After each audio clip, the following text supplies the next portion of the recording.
Tonight, I'm Scott Martin. A Hatley family is continuing to mourn after their loved one, Nancy Swift, was tragically shot and killed last night in Birmingham. Swift was one of 2 people shot at UAB Highlands Hospital. Our Quentin Smith was in Hatley today. He joins us live in the studio with more on how Swift is being remembered. Sweet, loving, and full of life. That's how friends and neighbors are remembering Nancy Swift. I spoke with someone who's known Nancy all her life, and though this community is devastated by this tragedy, Swift's memory is continuing to live on. It was a sunny, quiet, and peaceful day in Hatley on Thursday, but a dark cloud that no one can see hangs over the small town as the community tries to cope with the devastating loss of the longtime resident, Nancy Swift.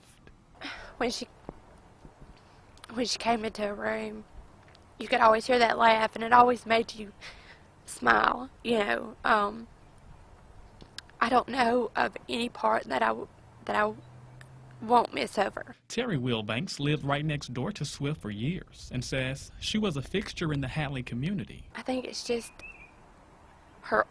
the aura that was around her. Like, she loved her God. She was a strong Christian woman. She was a very family-oriented woman. She did what she loved, which was being a nurse. Swift worked as a nurse for decades in West Point and in Birmingham, Alabama. She was a nursing supervisor at UAB Highlands.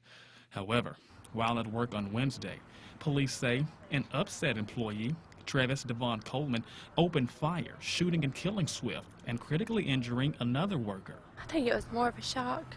You know, you don't think something like that's going to happen. However, in the midst of this tragedy, family and friends are still remembering Swift for how she loved and cared for everyone she came in touch with.